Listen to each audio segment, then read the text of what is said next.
হাই friends, মই এটা আজি স্যামসাঙৰ মোবাইল লৈ আহিছোঁ যোনটো M40, যোনটো আকৰ্ষণীয় ডিজাইনৰ লগতে আকৰ্ষণীয় স্পেক লাগি আছে, যোনটো আপোনাৰ কাৰণে হৈ পৰিব পাৰে এটা আকৰ্ষণীয় মোবাইল বা আপোনাৰ কাৰণে বহুত উপযোগী মোবাইল। উপযোগী হয় নে নহয় এইটো চাবলৈ হ'লে মোৰ ভিডিঅ'টো আপুনি এতিয়াৰ পৰা শেষলৈকে চাব, তেতিয়া আপুনি বুজি উঠিব যে আপোনাৰ কাৰণে এইটো পাৰফেক্ট হয় নে নহয়।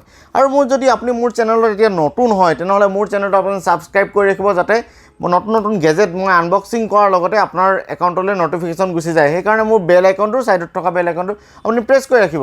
আহক এতিয়া ভিডিঅ'টো দেৰি নকৰি আমি সোনকালে চাওঁ, পেকেটটো খোলোঁ, আনবক্সিং কৰোঁ, কি আছে গোটেইখিনি কথা চাওঁ, ভিতৰত কি আছে, ৱাৰেণ্টি কিমান, ডিজাইন কেনেকুৱা, স্পেক কেনেকুৱা, গোটেইখিনি কথা ভাল ধৰণে চাওঁ আহক। মোবাইলটো স্যামসাঙৰ ব্ৰেণ্ডিং একদম যিমানটো পেকেটটো ডাঙৰ সিমান ডাঙৰ ব্ৰেণ্ডিং আগপিনে দিয়া আছে। M40 পাঞ্চল যোনটো কেমেৰা দিছে বহুতেই ধুনীয়া, আৰু বেক চাইডে আপোনাৰ কি আছে কি নাই লিখা আছে। ইনফিনিটি ডি অ' ডিছপ্লে, কোৱালকম স্নেপড্ৰেগন 675 প্ৰচেছৰ, আপোনাৰ ট্ৰিপল কেমেৰা, এনেধৰণৰ ইয়াৰ স্পেক লিখা আছে। আৰু ইয়াৰ MRP মই দেখাব আপোনাক ট্ৰাই কৰিম। মোবাইলটোৰ MRP 21,490 দিয়া আছে, যদিও অফলাইন বা অনলাইনত আপুনি 1,000মান তলতে আপুনি কিনিবলৈ পাব এই মোবাইলটো। আহক আমি মোবাইলটো আনবক্সিং কৰোঁ বেছি দেৰি নকৰি। ইয়াত ধুনীয়াকৈ ৰেপ কৰা থাকে আপোনাৰ পলিথিনৰ ৰেপ, এইটো আপুনি লাহেকৈ ধুনীয়াকৈ খুলি ল'ব। চাওঁ আপুনি ইনবক্স কি পাব।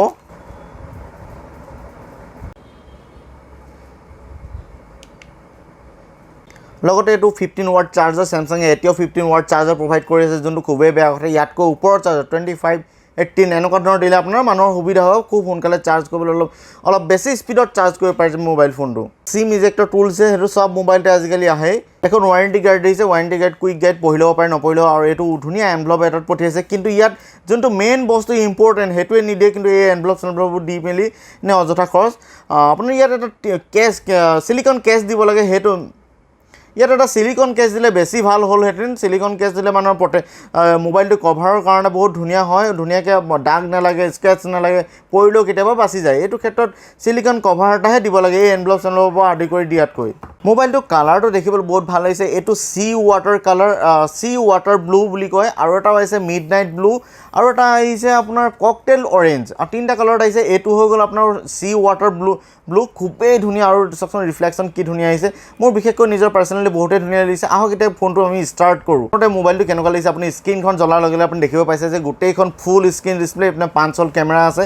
আহক এতিয়া আমি ধুনীয়াকৈ এই ছেটআপটো কৰি লওঁ, তাৰপিছত আপোনাক দেখাওঁ, নহ'লে বহুত দেৰি হৈ যাব ভিডিঅ'। মোবাইলটো এতিয়া অন কৰিলোঁ, অন কৰাৰ পিছত মই চাৰিওপিনে চাওঁ ইয়াৰ কি কেনেকৈ দিছে কোম্পানী, আৰু লুকছ কেনেকুৱা। তলৰ পিনে আছে, তলৰ পিনে হৈ গ'ল আপোনাৰ চাৰ্জিং পৰ্ট, প্লাছ আপোনাৰ এইটো যোনটো ইয়েৰফোন আহিছে টাইপ চি আছে, ইয়াতে লগাব পাৰিব। টাইপ চি পৰ্ট তলত আছে, আৰু ৰাইট চাইডে আছে আপোনাৰ স্পীকাৰ গ্ৰিল, আৰু এইপিনে লেফ্ট চাইডে আছে আপোনাৰ মাইক, যোনটো খুবেই ধুনীয়া মাইক, আপোনাৰ কোৱালিটি বহুত গুণে ভাল। আৰু মোবাইলটো ৰাইট চাইডে আপুনি দেখিব পাব, বেলেগ একো দেখি নাপায়। এজ ইউজুৱেল আপোনাৰ এইটো পাৱাৰ অফ অন বটন, আৰু ভলিউম ৰখা ভলিউম আপুনি কমাব আৰু বঢ়াব কৰিবৰ কাৰণে এইটো দিয়া আছে। ওপৰৰ চাইডে আপোনাৰ বেলেগ একো নাই, আপোনাৰ নইজ কেঞ্চেলেশ্যন মাইক এটা দিয়া আছে। আৰু এইটো চাইডে এইপিনে আছে চিম ইজেক্টৰ, এইপিনে আছে চিম ট্ৰেখন এইপিনে হ'লে আপুনি ইয়াত 2খন চিম হ'ব পাৰিব, কিন্তু মেমৰি কাৰ্ড লগাব হ'লে আপুনি ইয়াত 2খন চিম লগাব নোৱাৰে, কিন্তু 2খন ইয়াত 4G চিম লগাব পাৰিব। মেমৰি কাৰ্ড নহ'লেও হ'ব, কাৰণ কেলৈ ইয়াত ইনবিল 128 GB থাকেই। স্ক্ৰীনখন চাওক, খুবেই ধুনীয়া স্ক্ৰীন, এখন 6.3 নট IPS নট AMOLED, এখন TFT স্ক্ৰীন। যদিও TFT স্ক্ৰীন, ইয়াৰ কিন্তু ব্ৰাইটনেছৰ পৰা আদি কৰি কোৱালিটি, কালাৰ কোৱালিটি বহুতেই ধুনীয়া। আপুনি এবাৰ ওচৰৰ পৰা চালে বিশেষকৈ গম পাব যে ইয়াৰ কোৱালিটি কেনেকুৱা, বহুতখিনি। আৰু স্মুথো, ফোনটো দেখিবলৈও খুব ভাল, স্মুথ হয়, আৰু স্ক্ৰীনখন বিশেষকৈ বহুত গুণে কোৱালিটি ভাল স্ক্ৰীন।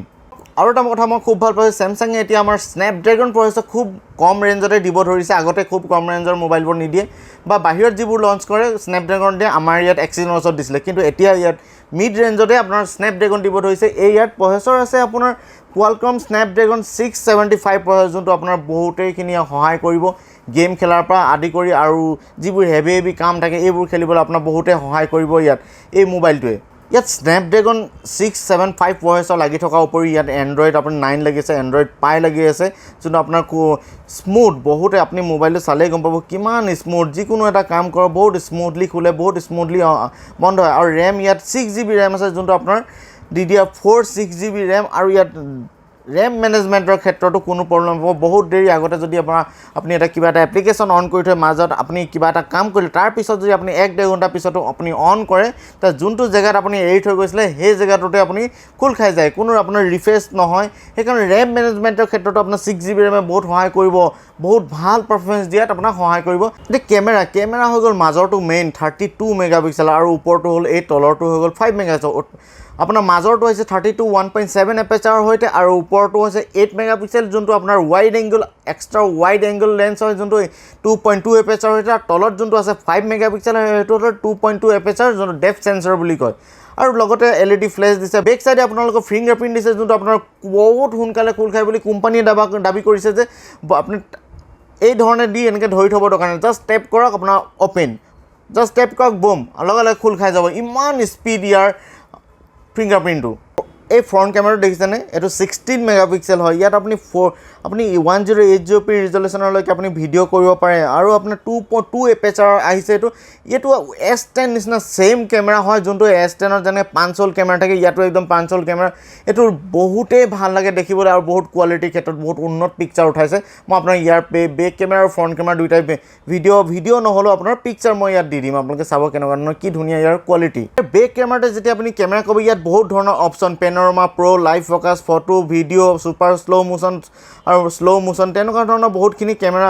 মোড আছে আৰু ইয়াত লগতে হাইপাৰ লেপছৰ বহুত সুবিধা আছে যোনবোৰে ইউটিউব কৰে বা বিভিন্ন ধৰণৰ ভিডিঅ' কৰে তেওঁলোকৰ কাৰণে বহুতে সুবিধা হ'ব আৰু ইয়াত আপোনাৰ ভিডিঅ' কৰিব পাৰিব 4K ভিডিঅ' ইয়াত কৰিব পাৰিব কিন্তু 60 fps নহয় 1080p যিবোৰ আপুনি ভিডিঅ' কৰে এইবোৰ আপুনি 60 fps ল'ব পাৰিব বহুতে সুবিধাজনক এইটো কেমেৰা মোবাইলটোত চিকিউৰিটি ক্ষেত্ৰতো বহুত ধ্যান আছে বেক সাইডে আপোনাৰ ফিংগাৰপ্ৰিণ্ট আছে ফিংগাৰপ্ৰিণ্ট স্কেনাৰ থাকিলে বহুতেই সোনকালে খোল খাই ইয়াততো কোম্পানীয়ে দাবী কৰা মতে জাষ্ট টেপ কৰিব লাগে আৰু খোল খাই যাব আৰু ফ্ৰণ্ট কেমেৰাটো আছে ফ্ৰণ্ট কেমেৰাটো ফেচ লক দিব ফেচ লগতো ইয়াত বহুতখিনি আপোনাৰ স্পীড মই এনে টেষ্ট কৰি চোৱা মতে S10তকৈ অকণমান নেনো ছেকেণ্ডহে কম কিন্তু বহুতেই সোনকালে এইটো খোল খাই যায় আপোনাৰ আনবোৰ যিবোৰ পেটাৰ্ণ লক থাকে পিন লক থাকে সেইবোৰ থকা উপৰি ফিংগাৰপ্ৰিণ্ট আৰু ফেচ লক ইয়াত আপুনি দেখিছেনে বেটাৰী কেপাচিটি 3500 mAh হয় আৰু ইয়াত আপোনাৰ ফাষ্ট চাৰ্জিং দিছে বুলি কোম্পানীয়ে কৈছে এইটো 15 ৱাটৰ এতিয়া সেইটো 15 ৱাটৰ চাৰ্জাৰ যোনটো ফাষ্ট চাৰ্জিং হৈ থকা নাই এইটো এটা শ্ল' চাৰ্জিং বুলিহে ক'ব পাৰি ইয়াত মই আৰু এটা কথা কৈ থৈ দিওঁ যে ইয়াত 35 mAh আজিকালি 5000 ওলাইছে ইয়াত কিন্তু চেমচাঙে 3500 বেটাৰী দিয়ে নন ৰিমুভেবল বেটাৰী দিছে কিন্তু এইটো চাই আপোনালোকে ভয় কৰিব নাই কাৰণ কেলৈ ইয়াত স্নেপড্ৰেগন 675 প্ৰচেছৰ যোনটো বহুত বেটাৰী